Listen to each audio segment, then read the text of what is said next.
স্নেহের 2026 সালের নতুন বছরের ক্লাস 7-এর ছাত্রছাত্রী বন্ধুরা, আশা করি তোমার সবাই ভালো আছো। আজ আমরা যে বিষয়টি নিয়ে আলোচনা করব, ক্লাস 7-এর ফার্স্ট ইউনিট টেস্ট অর্থাৎ প্রথম পর্যায়ক্রমিক মূল্যায়নের ভূগোলের কোশ্চেন পেপার নিয়ে। দেখো, সরাসরি তোমরা ক্লাস 7-এর ভূগোলের কোশ্চেনটা দেখতে পাচ্ছ। ফুল মার্কস আমাদের রয়েছে 30, সময় তোমাদের রয়েছে 1 ঘন্টা। একে থেকে সঠিক উত্তর নির্বাচন করে লেখো যে কোনো 6টি প্রশ্নের মান 1 করে 1 × 6 = 6। পৃথিবী সূর্যের সবচেয়ে কাছে আছে 21শে মার্চ, 23 সেপ্টেম্বর, 4ঠা জুলাই, 3রা জানুয়ারি। পৃথিবী সূর্যের সবথেকে কাছে আসে 3রা জানুয়ারি। অধিবর্ষের বছরটি হলো 2024।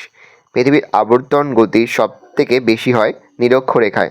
আন্তর্জাতিক তারিখ রেখা ধরা হয় 180 ডিগ্রি। বায়ুর চাপমাপার যন্ত্র হলো ব্যারোমিটার। পৃথিবীর বৃহত্তম বনভূমি তৈকা। এশিয়া ও আফ্রিকা মহাদেশকে পৃথক করে রেখেছে লোহিত সাগর। এশিয়া মহাদেশের একটি উত্তরবাহিনী নদী হলো লেনা নদী। বিশ্বের বৃহত্তম সামুদ্রিক তৈলখনি হচ্ছে সাফানিয়া। 2 থেকে হচ্ছে অতি সংক্ষিপ্ত প্রশ্নের উত্তর দাও যে কোনো 4টি প্রশ্নের মান 1 করে 1 × 4 = 4। নরওয়ের কোন বন্দর থেকে নিশীথ সূর্য পরিলক্ষিত হয়? হ্যামারফেস্ট। কোন তারিখকে মহাবিষুব বলা হয়? 21শে মার্চ। ভারতের প্রমাণ দ্রাঘিমা রেখার মান কত? 82 ডিগ্রি 30 মিনিট পূর্ব। জিপিএস এর সম্পূর্ণ নাম গ্লোবাল পজিশনিং সিস্টেম। বায়ু প্রবাহের প্রধান কারণ কি? বায়ুর চাপের পার্থক্য। এশিয়ার দীর্ঘতম নদী কোনটি? ইয়াংসি নদী। কোন নদীকে চীনের দুঃখ বলা হয়? হোয়াংহো। এশিয়া মহাদেশের কোন নদীকে স্বর্ণরেণু নদী বলা হয়? ইয়াংসিকিয়াং। সংক্ষিপ্ত প্রশ্ন উত্তর যে কোনো 2টি প্রশ্নের মান 2 করে 2 × 2 = 4। মুক্তিবেগ কাকে বলে? কোনো বস্তু 11.2 কিমি/সেকেন্ড গতিবেগে ঊর্ধ্বমুখী হয়ে ধাবমান হলে তা পৃথিবীর মাধ্যাকর্ষণ শক্তিকে অতিক্রম করে মহাশূন্যে চলে যেতে পারে। মুক্তিবেগ বলে এই বস্তু কোনোদিন আর পৃথিবীতে ফিরে আসা না। উদাহরণ, রকেট নামক মহাকাশযানকে এই বেগের সাহায্যে মহাকাশে পাঠানো সম্ভব। প্রমাণ সময় কাকে বলে? কোনো স্থান থেকে পূর্বে বা পশ্চিমে এই বস্তু কোনোদিন আর পৃথিবীতে ফিরে আসে না। সাধারণত রকেট নামক মহাকাশযানকে এই বেগের সাহায্যে মহাকাশে পাঠানো সম্ভব হয়। প্রমাণ সময় কাকে বলে? কোনো স্থান থেকে পূর্ব বা পশ্চিমে অগ্রসর হলে স্থানীয় সময়ের পরিবর্তন হয়। পৃথিবীর যে সমস্ত দেশগুলির পূর্ব হাইপেন পশ্চিমে বিস্তার বেশি, যেমন ভারত, কানাডা, রাশিয়া, আমেরিকা যুক্তরাষ্ট্র, সেই সমস্ত দেশগুলির পূর্ব ও পশ্চিম প্রান্তের স্থানীয় সময়ের পার্থক্য খুব বেশি হওয়ার কারণে ওই সব দেশের স্থানীয় সময়ের সাহায্যে সরকারি কাজকর্ম, রেল, ডাক, বেতার, টেলিভিশন প্রসারণ প্রভৃতি তাদের যথেষ্ট অসুবিধা হয়। সেক্ষেত্রে ওই দেশের মাঝামাঝি অবস্থিত কোনো স্থানের স্থানীয় সময়কে সারা দেশের সময় ধরে নিয়ে যাবতীয় কাজকর্ম করা হয়। এই সময়টিকে বা ওই সময়টিকে ওই দেশের প্রমাণ সময় বা প্রমাণকাল বলা হয়। সমচাপ রেখা কাকে বলে? বছরের নির্দিষ্ট সময়ে ভূপৃষ্ঠের একই বায়ুচাপ বিশিষ্ট স্থানগুলিকে মানচিত্রে যে রেখা দ্বারা যুক্ত করা হয় তাকে সমচাপ রেখা বলে। উচ্চচাপ রেখার মান মিলিবার এককে প্রকাশ করা হয়। এশিয়া মহাদেশকে চরম বৈশিষ্ট্যের মহাদেশ বলা হয় কেন? এশিয়া মহাদেশের ভূপ্রকৃতি, জলবায়ু, নদ-নদী, স্বাভাবিক উদ্ভিদ, জীবজন্তু এবং অধিবাসীদের জাতি, ধর্ম, বর্ণ, শিক্ষা, সংস্কৃতি, জীবনযাত্রা প্রণালী সহ খাদ্যাভ্যাস, পোশাক পরিচ্ছদ, বাসগৃহ, খাদ্য সংগ্রহ, কৃষি, শিল্প, ব্যবসা-বাণিজ্য, পরিবহন সর্বত্র ব্যাপক বৈচিত্র্য লক্ষ্য করা যায়। সেজন্য এশিয়া মহাদেশকে পৃথিবীর সবচেয়ে চরম বৈশিষ্ট্যের মহাদেশ বলা হয়। ওপেক কি? এর উদ্দেশ্য কি? 1960 সালে ওপেক নামক নিয়ন্ত্রক সংস্থাটি প্রতিষ্ঠিত হয়। এর উদ্দেশ্যগুলি: এক, আন্তর্জাতিক বাজারে তেলের মূল্য নির্ধারণ করা। 2, বিশ্বে তেলের সরবরাহ অক্ষুণ্ণ রাখা। 3, বাণিজ্যিক স্বাস্থ্য সুরক্ষিত করা। 4, খনিজ তেল সংক্রান্ত নীতি। আন্তর্জাতিক বাজারে তেলের মূল্য নির্ধারণ করা। 2, বিশ্বে তেলের সরবরাহ অক্ষুণ্ণ রাখা। 3, বাণিজ্যিক স্বার্থ সুরক্ষিত করা। 4, খনিজ তেল সংক্রান্ত নীতি নির্ধারণ করা। 4 দেখে সংক্ষিপ্ত ব্যাখ্যামূলক উত্তরভিত্তিক প্রশ্ন যে কোনো 2টি প্রশ্নের মান 3 করে 3 × 2 = 6। রবি মার্গ বা সূর্যের আপাত বার্ষিক গতিপথ কাকে বলে? রবি শব্দের অর্থ সূর্য এবং মার্গ শব্দের অর্থ পথ। আপাত দৃষ্টিতে মহাকাশে যে পথ ধরে সূর্য সারা বছর কর্কটক্রান্তি থেকে মকরক্রান্তি পর্যন্ত ঘোরাফেরা করে তাকে সূর্যের আপাত বার্ষিক গতিপথ বা রবি মার্গ বা বার্ষিক রবি সঞ্চরণ বলে। কারণ পৃথিবী তার উপবৃত্তাকার কক্ষপথে 66.5 ডিগ্রি কোণে হেলে থেকে সূর্যকে পরিক্রমণ করে বলে এরূপ ঘটে। নেক্সট, অক্ষরেখা দ্রাঘিমা রেখার পার্থক্য। একদিকে লিখবে অক্ষরেখা, একদিকে লিখবে দ্রাঘিমা রেখা। এখান থেকে তোমরা অক্ষরেখা দ্রাঘিমা রেখার পার্থক্যের পাশাপাশি তোমরা কিন্তু বৈশিষ্ট্যগুলো লিখে নিতে পারবে। দেখে নাও, আস্তে স্ক্রল ডাউন করছি, তোমরা অবশ্যই তোমাদের খাতাতে নোট ডাউন করে নেবে। নেক্সট, ফেইলের সূত্র আলোচনা করো। পৃথিবীর আবর্তন গতির ফলে উদ্ভূত কোরিওলিস বলের প্রভাবে বায়ু উচ্চচাপ থেকে নিম্নচাপের দিকে সোজা পথে প্রবাহিত না হয়ে উত্তর গোলার্ধে ডান দিকে এবং দক্ষিণ গোলার্ধে বাম দিকে বকে প্রবাহিত হয়। একেই বলা হয় ফেরেলের সূত্র। নামকরণ: 1859 সালে আমেরিকা যুক্তরাষ্ট্রের আবহাওয়াবিদ উইলিয়াম ফেরেল এই সূত্রটি আবিষ্কার করেন বলে তার নাম অনুসারে এই সূত্রের নামকরণ হয়েছে ফেরেলের সূত্র।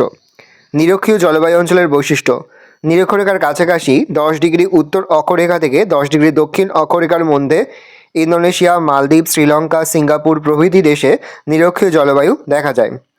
1. সূর্যরশ্মি লম্বভাবে পড়ায় সারা বছর অধিক উষ্ণতা বিরাজ করে।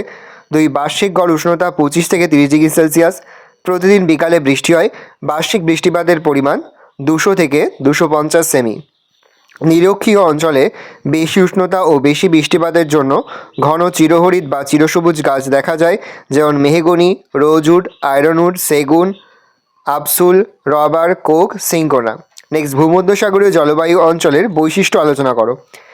এখানে গ্রীষ্মকালে উষ্ণ থাকে 21 থেকে 27 ডিগ্রি সেলসিয়াস, শীতকালে 50 থেকে 100 ডিগ্রি সেলসিয়াস। পশ্চিমা বায়ুর প্রভাবে এখানে শীতকালে বৃষ্টিপাত হয়, বৃষ্টিপাতের পরিমাণ 30 থেকে 50 সেমি। প্রচুর ফলের গাছ যেমন জলপাই, আঙুর, লেবু এছাড়া অন্যান্য গাছগুলো হলো কর্ক, ওক, অলিভ এবং কয়েকটি ঝোপঝাড় জাতীয় গাছ জন্মায়, যেমন লরেল, ল্যাভেন্ডার, রোজমেরি। পাশে থাকে হচ্ছে ব্যাখ্যামূলক উত্তরভিত্তিক প্রশ্ন, যে কোনো দুটি প্রশ্নের মান 5 করে, 5 গুণ 2 = 10। চিত্রসহ আলোচনা করো অপসূর অনুসূর অবস্থান। Very very important. অপসূর: 4 জুলাই সূর্য থেকে পৃথিবীর দূরত্ব সবচেয়ে বেশি হয়, প্রায় 15,20,00,000 কিমি। একে পৃথিবীর অপসূর অবস্থান বলা হয়। আবার জুলাই থেকে বাকি 6 মাসে দূরত্ব ক্রমশ কমতে থাকে। অনুসূর অবস্থান: 3রা জানুয়ারি সূর্য থেকে পৃথিবীর দূরত্ব সবচেয়ে কম হয়, প্রায় 14,70,00,000 কিমি। একে পৃথিবীর অনুসূর অবস্থান বলা হয়। দেখে নাও চিত্রটা, তোমার টেক্সট বইয়ের চিত্রটা পেয়ে যাবে, সেই চিত্রটা তোমাদের কিন্তু আঁকতে হবে। দুদিকে পৃথিবী, মাঝখানে সূর্য। জিপিএস এর ব্যবহার আলোচনা করো। বর্তমানে পৃথিবীতে কৃত্রিম উপগ্রহের কার্যপ্রণালী যতই বৃদ্ধি পাচ্ছে, জিপিএস এর ব্যবহার ক্রমান্বয়ে বেড়েই চলেছে। যেমন 1. সঠিক অবস্থান নির্ণয়: জিপিএস এর মাধ্যমে ভূপৃষ্ঠের যে কোনো স্থানের অক্ষাংশ, দ্রাঘিমা, উচ্চতা সহজেই পরিমাপ করা যায়।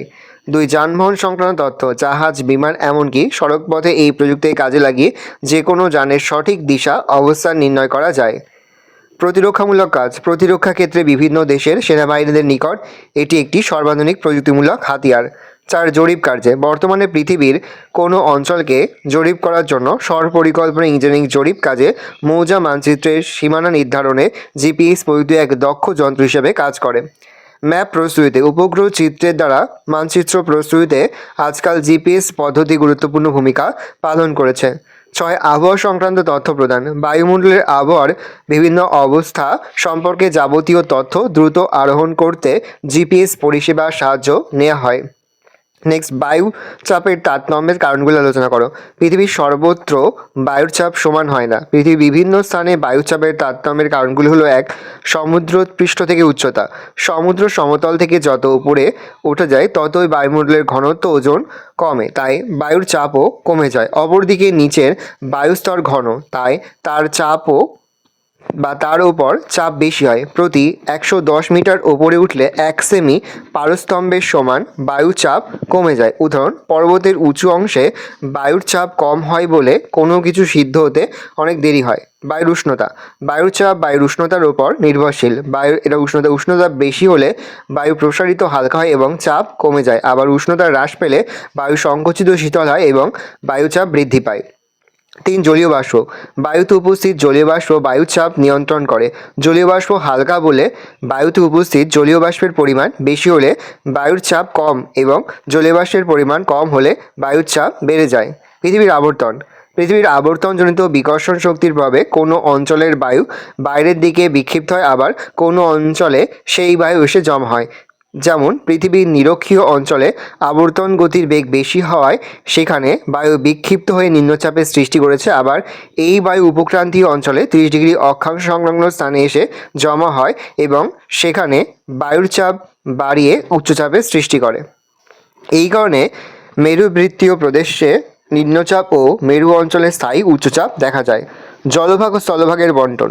স্থলভাগ জলভাগের তুলনায় দ্রুত উত্তপ্ত শীতল হয় বলে গ্রীষ্মকালে স্থলভাগ বায়ুচাপ কম হয় এবং শীতকালে বায়ুচাপ বেশি হয়। জলভাগ এর বিপরীত অবস্থার সৃষ্টি হয়। অন্যান্য কারণ এছাড়া বায়ুমণ্ডলের গভীরতা, অভিকর্ষের টানে তারতম্যের ফলেও বায়ুর চাপের তারতম্য হয়। নেক্সট, জাপানের কাঁচামালের অভাব থাকা সত্ত্বেও এখানে শিল্পের উন্নতি ঘটার কারণ কি? লৌহ ইস্পাত শিল্পের কাঁচামাল, আকরিক লোহা, কয়লা, ম্যাঙ্গানিজ, কার্পাস বয়ন শিল্পের কাঁচামাল কার্পাস প্রভৃতি জাপানে যথেষ্ট কম পাওয়া গেলেও নিম্নলিখিত বিভিন্ন কারণে এখানে শিল্পের উন্নতি ঘটেছে, যথা: এক, উন্নত বন্দর। জাপানে ভগ্ন উপকূলে বহু বন্দর গড়ে উঠেছে, যার সাহায্যে জলপথে বিদেশ থেকে কাঁচামাল আমদানির সুবিধা রয়েছে। উন্নত প্রযুক্তি। জাপানের প্রযুক্তি অতি উন্নত মানের হওয়ায় শিল্পোন্নতি ত্বরান্বিত হয়েছে। শক্তি সম্পদের প্রাচুর্য। জাপান জলবিদ্যুৎ উৎপাদনে খুবই উন্নত। এছাড়া বিকল্প শক্তি হিসেবে পারমাণবিক বিদ্যুৎ বিভিন্ন শিল্পের প্রসার ঘটাতে সাহায্য করেছে। 4, দক্ষ শ্রমিক। জাপানের শ্রমিক কারিগরি শিক্ষায় শিক্ষিত এবং পরিশ্রমী নিপুণ। বিপুল চাহিদা। জাপানের শিল্পজাত দ্রব্যের চাহিদা দেশ তথা সমগ্র বিশ্ববাজারে খুবই বেশি। উন্নত পরিবহন। জাপানের উন্নত জলপথ, সড়কপথ, রেলপথ শিল্পোন্নতি ঘটাতে সাহায্য করেছে। 7, মূলধনের প্রাচুর্য। জাপানের শিল্পের প্রয়োজনীয় মূলধনের অভাব না থাকায় শিল্পের প্রসার ঘটেছে। Next, very very important, Yangtze Kiang অববাহিকার অর্থনৈতিক সমৃদ্ধির কারণগুলি আলোচনা করো। ইয়াংসিকিয়াং নদী অববাহিকা অঞ্চল অর্থনৈতিক দিক থেকে চীনের শ্রেষ্ঠ সমৃদ্ধ অঞ্চল। এর কারণগুলি হলো: 1 দিয়ে পয়েন্ট করবে কৃষির উন্নতি। দেখেন আমি মুখে বলছি না, আস্তে আস্তে কল ডাউন করছি, তোমরা কিন্তু অবশ্যই ভিডিও থামিয়ে বা স্ক্রিনশট নিয়ে উত্তরটা খাতে নোট ডাউন করে নেবে। 2, খনিজ সম্পদের প্রাচুর্য। 3, শিল্পের উন্নতি। 4 দিয়ে পয়েন্ট করবে উন্নত পরিবহন ব্যবস্থা। 5, ঘনবসতি ও সুলভ শ্রমিক। 6, বন্দরের সান্নিধ্য। 7, সরকারি আনুকূল্য। 8 হচ্ছে অন্যান্য। দেখে নাও, এই রয়েছে টোটাল তোমাদের ফার্স্ট ইউনিট টেস্ট অর্থাৎ প্রথম পর্যায়ক্রমিক মূল্যায়নের ক্লাস 7-এর ভূগোলের প্রশ্নপত্র। ভালো করে প্রশ্নপত্র দেখে নাও। আশা করি ভিডিওটা ভালো লেগেছে। ভিডিওটা ভালো লাগলে ভিডিওকে লাইক করতে, ভিডিও মাত্র নতুন হওয়া তাহলে যে সাবস্ক্রাইব প্রেস করে পাশে বেল আইকন প্রেস করে নতুন কোনো ভিডিও আপলোড করি সবার ফার্স্ট নোটিফিকেশন তোমরা পেয়ে যাও। আর এই ভিডিওটি তোমার বন্ধু বান্ধবী আত্মীয়স্বজন সবার মধ্যে কিন্তু অনেক অনেক শেয়ার করে যারা বছর ক্লাস 7-এ পড়ছে। আমরা কিন্তু ইতিমধ্যে ক্লাস 7-এর প্রতি বিষয়ে সিলেবাস, প্রশ্নকাট এবং নমুনা প্রশ্নপত্র কিন্তু আপলোড করে দেবো এখনও পর্যন্ত। সেই ভিডিওগুলো না দেখে থাকো, ভিডিওগুলো কিন্তু তাড়াতাড়ি তোমাদের সকলকে জানাই আগাম পরীক্ষার অনেক অনেক শুভেচ্ছা এবং অভিনন্দন। আশা করি সকলের পরীক্ষায় খুব ভালো হবে। কোনো প্রশ্নের উত্তর লিখতে বা বুঝতে যদি কোনো রকম অসুবিধা হয় তাহলে কিন্তু নির্দ্বিধায় কমেন্ট করে জানাতে একদমই ভুলবে না। ভালো করে দেখে নাও প্রশ্নপত্রটা।